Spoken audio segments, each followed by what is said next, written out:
72쪽, 그 72쪽, 제10장, 1권 10장, 우상 숭배를 물리치는 성경, 창조주 하나님, 성경에 계시된 하나님과 자연에 계시된 하나님은 동일하다. 자, 그럼 조직신학적으로 좀 돌아갑시다. 우리가 예수를 믿든 안 믿든 하나님은 하나님이십니다. 믿습니까? 우리가 존재하든 존재하지 않든 하나님은 하나님이십니다. 믿습니까?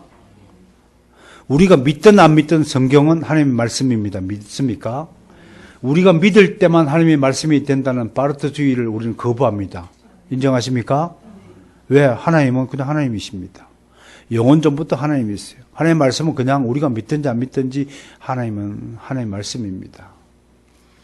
이 하나님이 자신을 우리가 알 수 있도록 드러내셨다 하는 단어가 뭐예요? 계시입니다.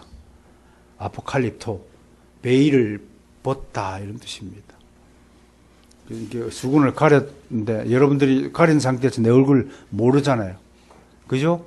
그런데 어느 날 하나님이 벗었다. 그래서 여러분들이 이 얼굴이 최다원 목사님의 얼굴이구나 라고 알게 되는 것처럼 베일을 벗다. 그걸 계시라고 합니다. 어디다가 계시했느냐? 어디다가? 네 군데에다가 계시를 했어요. 첫 번째 자연에다가 계시했어요. 두 번째 양심에 계시했어요. 세 번째 예수 그리스도로 계시되었어요. 네 번째 성경으로 계시했어요. 이제 거듭나지 않은 사람은 자연을 통해서도 어렴풋이 알 수 있다 없다?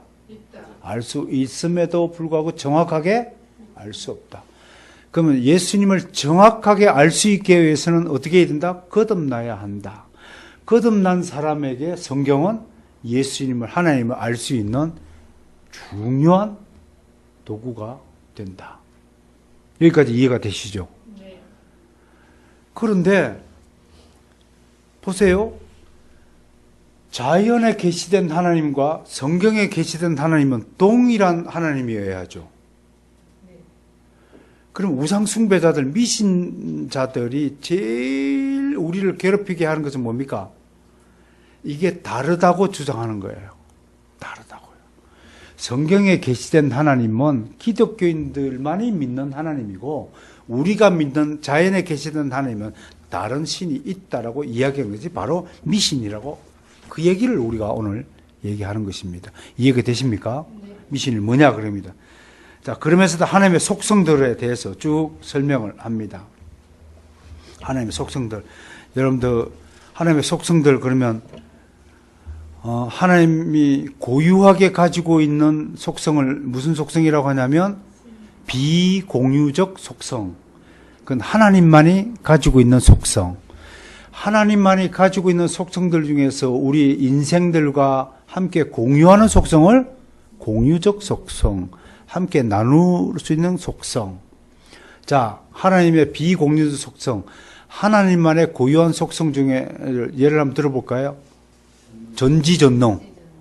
이거는 우리가 나눌 수 없는 거죠. 하나님과 같을 수가 없는 거죠. 무한하심, 영원 불변하심, 무소부재하심, 이건 하나님의 공유 속성이죠. 그런데 하나님의 속성 중에서 우리에게 좀 나누어지신 속성이 있죠. 서로 함께 공유하는 속성이 있죠. 우리 건물에도 공유하는 면적이 있잖아요. 복도 같은 거. 그럼 그게 뭐가 일까요? 하나님의 거룩하신 하나님이 우리에게도 거룩해질 수 있도록 해주셨다. 그러니까 우리가 거룩해질 수 있어요, 없어요? 있어요. 하나님이 사랑이시니까 우리에게도 사랑의 능력을 주셨다. 여기서 한 가지 더 첨부해 드리고 싶은 것은 사랑에 또 여러 가지 등급이 있고 종류가 있고 차원이 있는 거 아시죠? 참 신기하잖아요. 할아버지가 지금 두 분, 박진웅, 이종희 두 분은 손주를 키우잖아요. 그런데 자식에 대한 사랑과 손주에 대한 사랑이 같을까요? 틀릴까요? 어때요? 같지만 다르다고 얘기해야 되나요?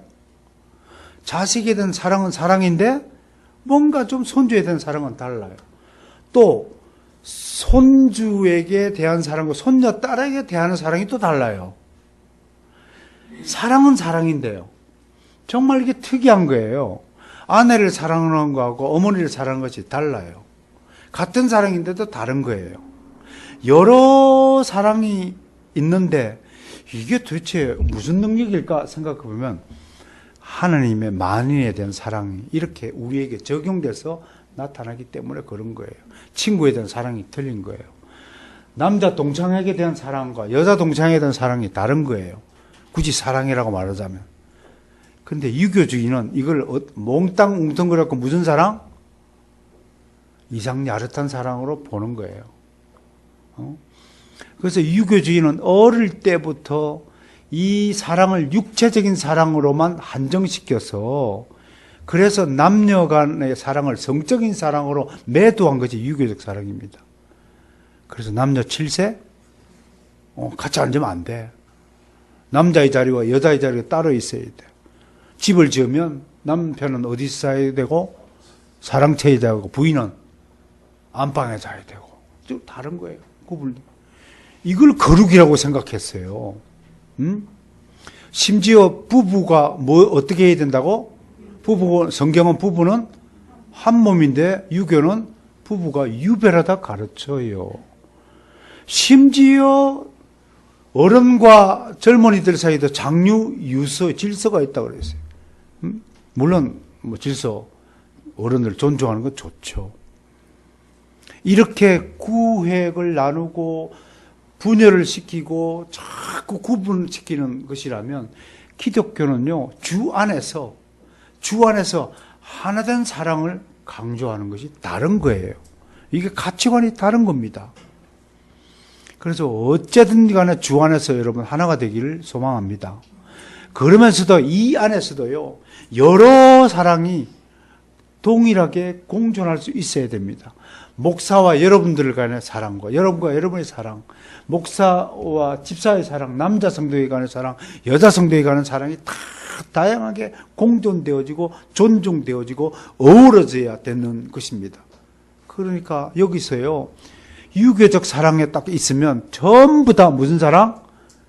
나만 사랑받아야 되는데 왜 목사님이 다른 성도를 사랑하게 될까라고 생각하면 그게 마귀의 획책이다, 이런 말입니다. 이 사랑의 그 기독교적 사랑의 그 다양성과 완전한 조화성에 대해서 눈을 뜨시고 이런 사랑을 나눠야 된다, 이겁니다. 보세요. 예수님이 제자가 몇 명이었나요? 12제자였어요. 예수님이 그 12제자를 어떻게 사랑하셨는가 한번 보세요. 잘 보세요. 꼭 같이 사랑했다? 그래요. 꼭 같이 사랑했다고 말할 수 있어요. 그런데 왜 베나사는 세 사람만 데려갔나요? 왜 가룟 유다 보고는 태어나지 않았으면 좋았을 것이라고 얘기했나요? 왜 베드로는 에이 사탄아 니들은 물러가라고 얘기했나요? 야고보와 요한은 우리의 아들이라고 누가 더 크냐고 하니까 왜 그들이 고통을 지셨나요? 예수님이 제자들을 사랑하는 방식을 보세요. 다 같은 제자를 다 사랑하는 것이지만 그 적용하는 방식과 기술이 다 다른 거예요. 왜? 그게 하나님이 우리에게 주신 독특한 재능과 기질과 성품과 모양과 형상대로 지음을 받았기 때문에 그런 겁니다. 그러므로 주님의 사랑을 입은 사람의 사랑은 확실히 세상 사람들이 사랑하는 방식과는 전혀 다른 모양이 되어야 되고 전혀 다른 모습이 차원이 되어야 한다는 사실을 잊지 마시길 바랍니다. 그래서 성숙한 사랑이 필요한 겁니다. 육체적인 사랑과 동시에 영적인 사랑을 겸비하는 그런 조화된 사랑을 원합니다. 그리고 사랑의 다양성을 믿으시길 바랍니다. 여기서 오직 주의 사랑만이 존재하기를 원합니다. 그게 교회의 아름다움이 될 것입니다. 하나님의 속성들 제가 그냥 여러분들께 가르쳤기 때문에 더 이상 거론하지 않고 넘어가도록 하겠습니다. 3번, 이교도들의 모든 신들을 배격하는 성경. 우리에게는 뭐 당연한 얘기지만요. 당연한 얘기지만 참 우상숭배 이교도들의 모든 신들을 한번 봅시다. 성경에도 여러분 성경에 등장하는 이교도들의 신들, 이스라엘 백성들을 제일 괴롭힌 신의 이름이 누굽니까? 바알. 또 기억나는 신들이 뭐 있나요? 몰렉. 또 몰락, 밀곰, 아스타롯. 줄줄이 이제 기억이 나죠. 우리나라에는 계룡산에만 한 십몇만 개의 이교도 신이 있다고 합니다. 교주들이 그렇게 산대요. 도사들이요. 우리나라의 3대 이단들의 산이 뭡니까? 제1대 산이 어디예요? 계룡산. 두 번째 산은 용문산. 세 번째 여기에 있는 곳 삼각산. 그렇죠. 알아. 아무튼 그런 부분은 도통한 우리 성도님 아주 밝아요. 여러분, 내가 여기서 우상숭배, 이교도들의 신들 이야기하면서 내가 한번 질문을 해볼게요. 왜 이들은 산에 가서 돌을 닦고 기도하기를 원하실까요? 이게 도대체 무슨 사상일까요? 예루살렘이 산속에 있었어요. 예루살렘 성전이요. 예루살렘 성전은 예루살렘 도시의 중심에 있습니다. 교회가 산속으로 들어가야 될 이유가 있을까요? 교회는 사람들 사이에 세워집니다. 그런데 이교도들, 특히 불자 돌림의 분들이 왜 산속에다가 사찰을 짓고 돌을 닦을까요? 왜 이상한 짓거리 하는, 기도한다고 만드는 그런 건물들은 산속에다 지을까요? 뭐 때문에 그럴까요? 우리나라의 도교주의는요, 산을 아주 신령한 그 자체로 봅니다. 그래서 산의 주인이 누굽니까? 산신령이 주인이래. 우리 하나님이 아니고 산신령이 산을 지었나 봐. 거기 또 산신령 대신에 누가 살아요? 신선들이 산대요 또. 그래서 신선들이 뭐하고 노냐고 바둑을 두면 논대요. 도끼성 넣는 줄 모르고 바둑에 있는 것이 신선이래요. 바다에는 누가 살아요? 도교에 의하면 여왕 살아요. 잘 아네요. 여러분들 그리스도인이 아니라 도교인들 같아요. 왜 우리가 이걸 잘 알까요? 우리 민족이, 우리나라가 자자손손 대대로 바로 이 도교와 유교와 불교의 영향을 받고 살아왔다는 거예요. 근데 정말 넌센스 중에 넌센스가 산에 가지 말라고 해도 불구하고 굳이 산속으로 들어가는 기독교인들이 있어요. 저는 단언코 이런 분들을 진짜 기독교인이라고 말하고 싶지 않아요. 어쩌다 한 번쯤 갈 수 있겠죠. 어쩌다 한 번쯤 해수욕장 갈 수 있겠죠. 그런데 주구장창 하나님은 해수욕장이 있다고 해서 모래사장에서 예배를 드린다고 생각해 보세요. 주구장창 산속 깊숙이 산 꼭대기에 올라가고 하나님을 찾아야만 하나님이 나에게 응답한다는 산 꼭대기 신앙을 가지고 산다고 생각을 해보세요. 그것을 우리가 어떻게 정상적인 신앙이라고 말을 할 수 있겠습니까? 그게 있을 수 없죠. 하나님의 이름은 어느 곳에나 다 알려졌고 또한 칭송을 받는다고 갈비는 이야기합니다. 하나님은 산꼭대기에 있는 게 아닙니다. 천지 만물 다 지으신 하나님께서 어느 곳에 안 계실 리가 있겠습니까? 그럼에도 예루살렘 성전을 지어서 그곳에서 예배하라고 하신 말씀은 바로 중요하게 잘 들으셔야 돼요. 하나님이 예루살렘 성전을 짓게 하신 가장 근본적인 의도와 목적이 뭐냐면 바로 모든 곳에 산당을 지어서 이렇게 우상을 만들어서 숭배할까 봐 특별한 장소를 지적하여서 우리에게 우상 숭배하지 말라고 예루살렘 성전을 허가하신 것입니다.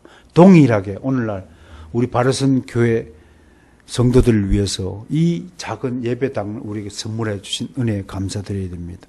이거 왜 주셨겠어요? 매주 여러분들 각자 예배할 수 있어요?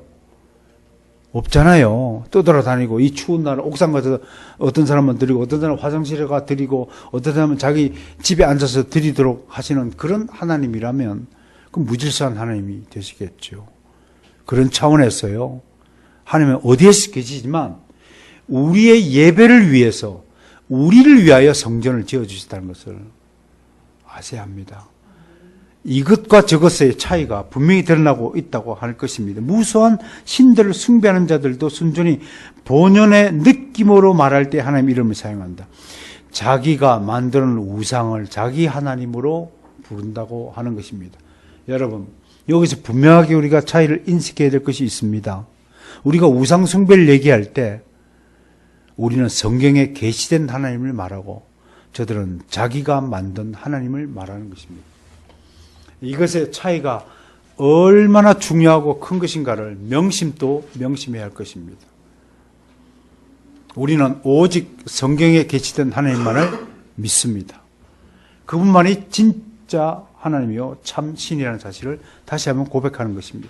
순교자 저스틴과 터툴리안 등은 하나님의 단일성이 모든 사람의 마음속에 새겨져 있음을 여러 증거들을 통해 제시했다. 조금 전에 말씀하셨죠? 하나님은 또 어디다가 계시됐다고요? 우리의 양심, 우리 마음에 이미 계시되어 있으신 분이다. 이런 일들을 우리 교부들이 명확하게 인식하고 저수를 통하여 우리에게 남겨주셨다는 것도 또한 큰 은혜가 아닐 수 없습니다. 이교도들은 한 사람도 예외 없이 그들의 허망함으로 인하여 자기들이 만들어낸 거짓 신에게 이끌려 무슨 신들이라고요? 뭐한 신? 자기들이 만들어낸 거짓 밑줄 거세요. 그러니까 우리의 하나님은 에흐의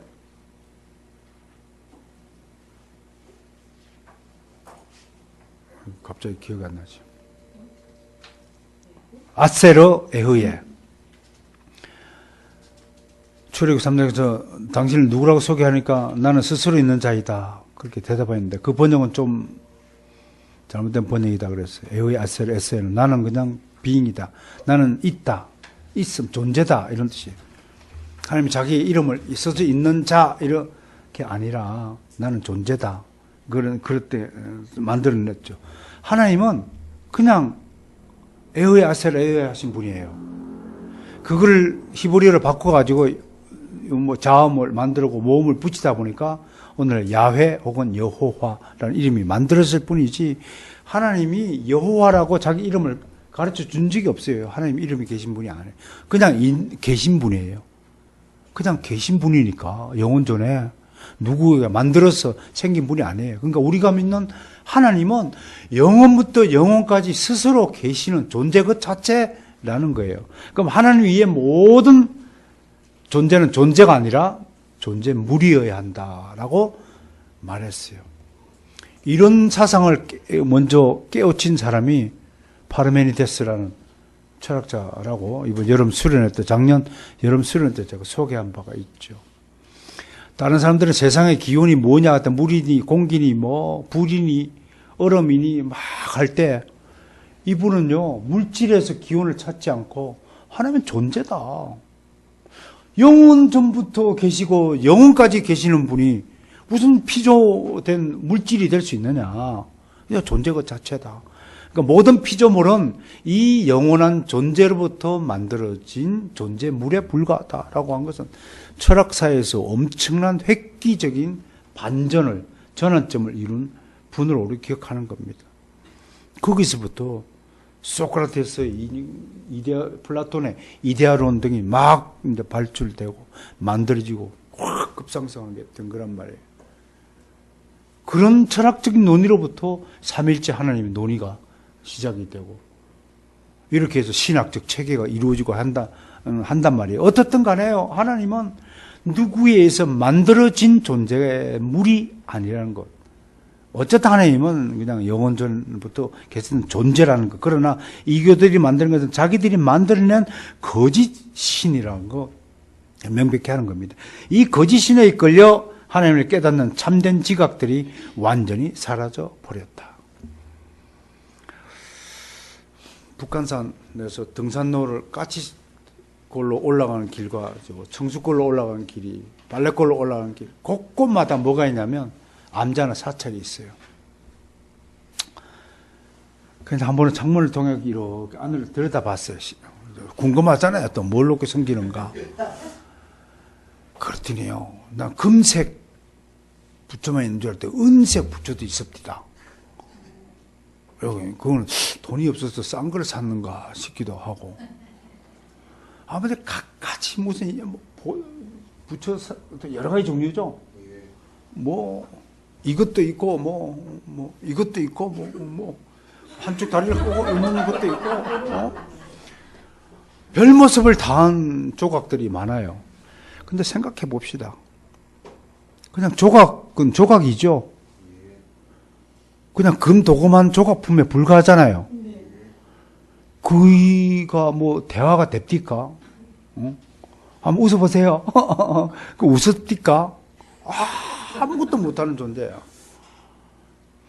내가 정말로 그 팔당댐 밑에 가다가 그 뭐 낚시한다고 가다가 그 강 가운데에다가 바위 밑에도 뭘 불을 켜고 있었길래 하도 오래 하길래 쓸데없이 고생을 너무 많이 하는 것 같아서 내가 다가갔어요. 아주머니 누구한테 비는 겁니까? 천지신명이에요. 천지신명이에요. 그래. 아니 그 천지신명이 누구냐고. 천지신명이에요. 천지신명이에요. 그냥 천지신명은 천지신명이지 누구라고 물으면 어떡하냐고. 그럼 뭐라고 대답을 합니까? 아니 그냥 지극정성을 들으시니 조언을 들어줄 줄로 믿는다라는 거예요. 아니 약속도 없는 믿음을 어떻게 믿을 수 있습니까? 지금도 기억이 나요. 아주머니 추운데 괜히 고생하지 마시고 살아계신 신께 가서 비세요. 아주머니 기도를 들을 수 있는 귀를 가진 분에게 가서 좀 비세요. 여러분 새해 되면 해돋이 보러 막 다니잖아요. 난 꼭 물어요. 만나면 누구한테 비는 겁니까? 아니 당신의 소원을 들을 수 있는 귀를 가진 분에게 소원을 빌어야지. 다친 귀를 가지면 듣지도 못하는 금 도금한 조각품에다가 왜 비냐고요. 여러분 성당은 안 그래요? 그 마리아상에 가고 들어가자마자 누구한테 인사를 해요, 그 사람들? 응? 누구한테 인사합니까? 조각품한테 인사하는 거야.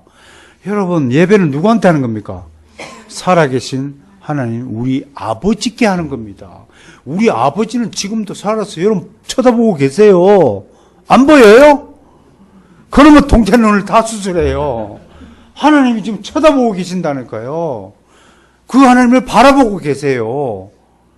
그런 생각에 미쳐 있으면 조금도 하나님 앞에서 우리가 범죄하면 할 수가 없죠. 나는 지금 여러분들에게 기독교 강론 1권 10장 미신과 우상 숭배에 대해서 조금 입을 떼고 있습니다. 나는 이 기독교 강론을 쓰기 위해서 수고한 칼빈 선생님의 그 수고가 눈에 지금 보이듯이 합니다.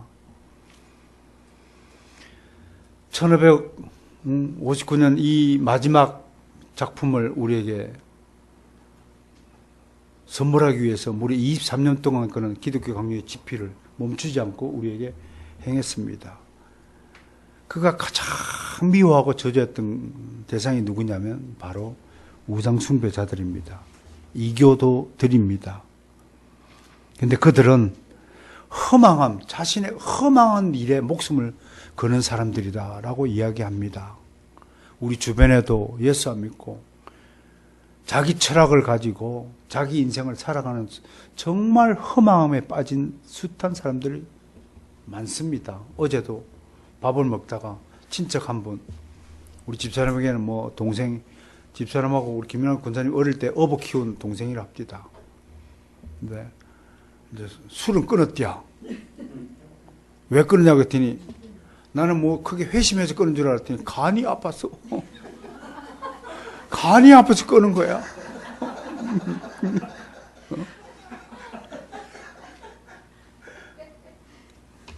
그래서 제가 밥을 다 먹고 나서 옆에 앉았길래 나이가 50이 이제 되었으면 이제는 어떻게 살 것인가를 고민해 왔다면 나는 누구인가?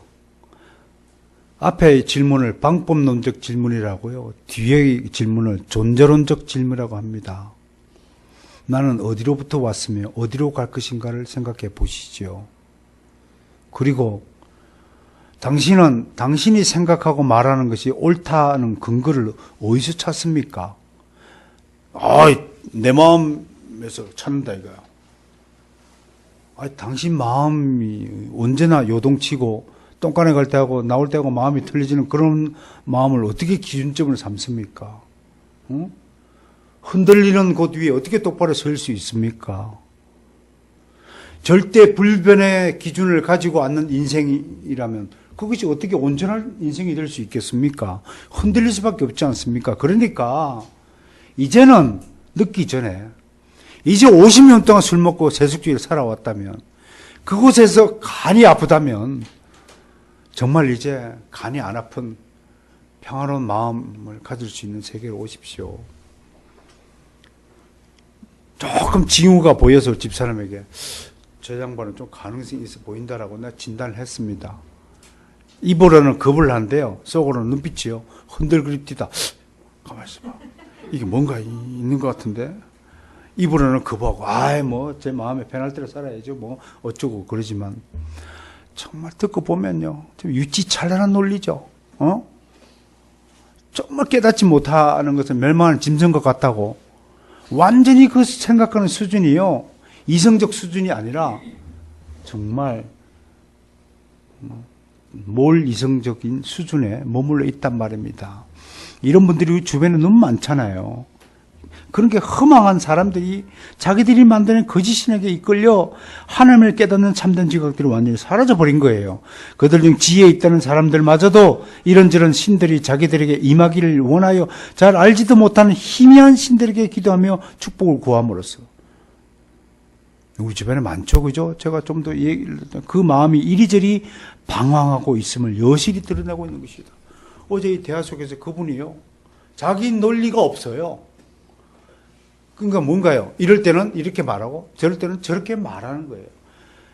여러분, 인간이 얼마나 위대한 족속인지 아십니까? 정상적인 인간은 절대로 모순 속에서 살 수 없게 만들어졌어요. 2 더하기는 4인데 3도 되고 5도 되는 모순을 인정할 수 없어요, 인간은요. 왜? 하나님이 그렇게 진리 가운데에서 살 수 있도록 우리의 형상을 그렇게 만들었어요. 모순이 없는 사회에서 만들라고요. 그러나 세상 사람들의 특징이 뭔가요? 모순을 가지고 살아요.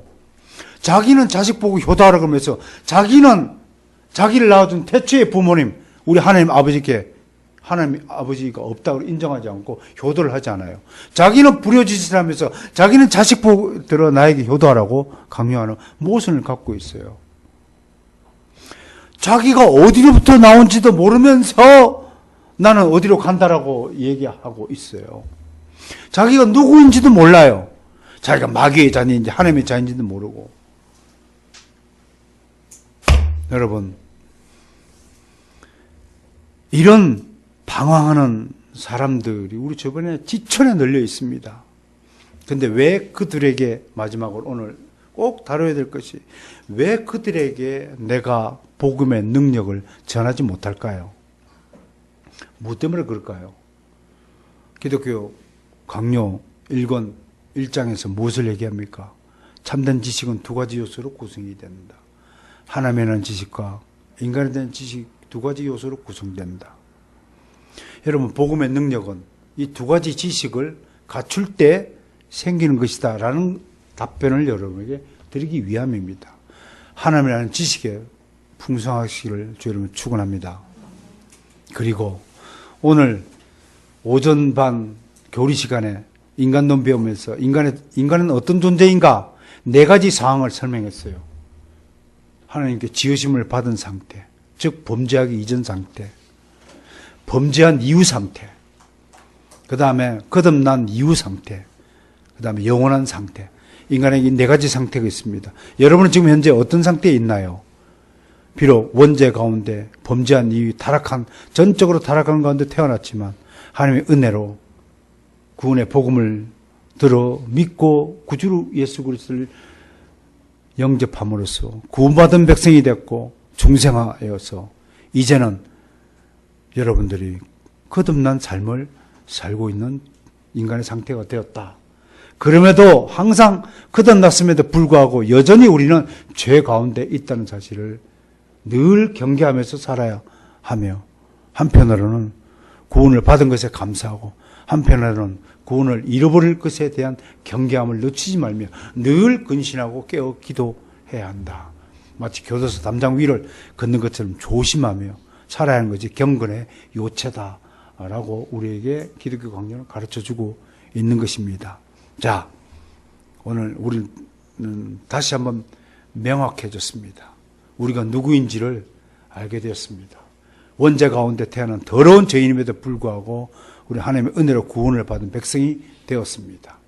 이 백성은 좀 더 성장하고 성숙해지기 위해서 하나님의 아는 지식과 인간에 대한 지식이라는 두 가지 요소의 지식을 온전히 갖춤으로써, 복음의 능력을 갖춤으로써 우리 이웃들에게 복음을 전하고 선포하고 그들을 하나님께로 인도하는 능력을 가진 그런 백성이 되어야 되겠다. 그런 차원에서 오늘 우리 주변에 있는 미신을 믿으며 미혹당하여 우상숭배하는 수많은 사람들, 특히 교회 바깥에 있는 사람들보다도 오히려 교회 안에서 같은 그리스도인이라는 이름으로 살아가면서도 전혀 아닌 다른 백성들이 있다는 사실을 생각할 때 이 점이 우리를 굉장히 놀라게 하거든요. 우리가 실질적으로 좀 신학적 교리적으로 잘못된 구원을 전파하고 성경을 잘못 가르치는 수많은 교파들이 있습니다. 우리 형제자매들이 그냥 그것도 교회인 줄 알고 무턱대고 다니지만 실상은 정확하게 따져보면 절대로 그런 교회에 내 사랑하는 형제자매가 다니도록 방치하는 것이 얼마나 마음 아픈 일인가를 또 생각할 수 있거든요. 다만 그들의 인격을 생각해서 또 그들의 처지를 좀 생각해서 먼저 기도하시길 바랍니다. 하나님, 저희에게도 올바른 성경의 교리가 귀에 들려지도록 기회를 주시라고 해야 되고요.